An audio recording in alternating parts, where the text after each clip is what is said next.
The mayoral election campaign turned into a battle of numbers today, with Ken Livingstone and Boris Johnson clashing over exactly how much London could afford.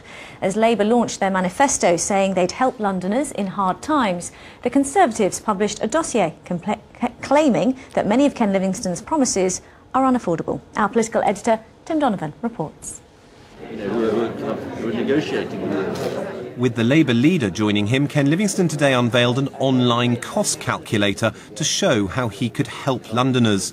With the fare cut would come lower fuel bills, lower rents and more help for students. Did he think this affordable?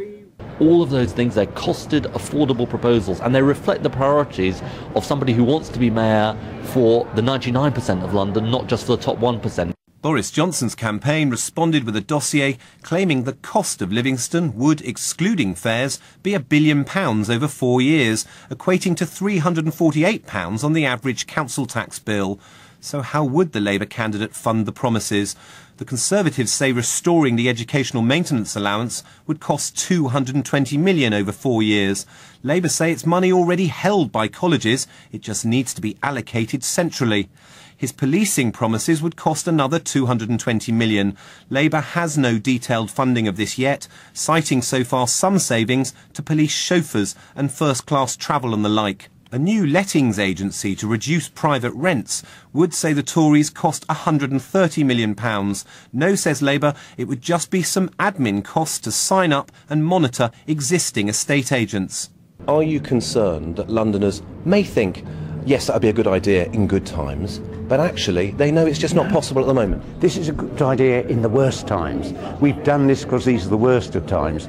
In good times, you wouldn't need to do all these things. Can I ask you again, do you want to go backwards to a bunch of high-taxing, car-hating, outer London borough-ignoring, semi-reformed Marxists?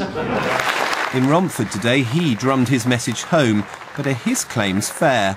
He put up council tax for an average per Band D household by £964, and he put that money to completely useless projects like flying off to Cuba, things that brought no economic benefit. What was 80% of that money used spent on?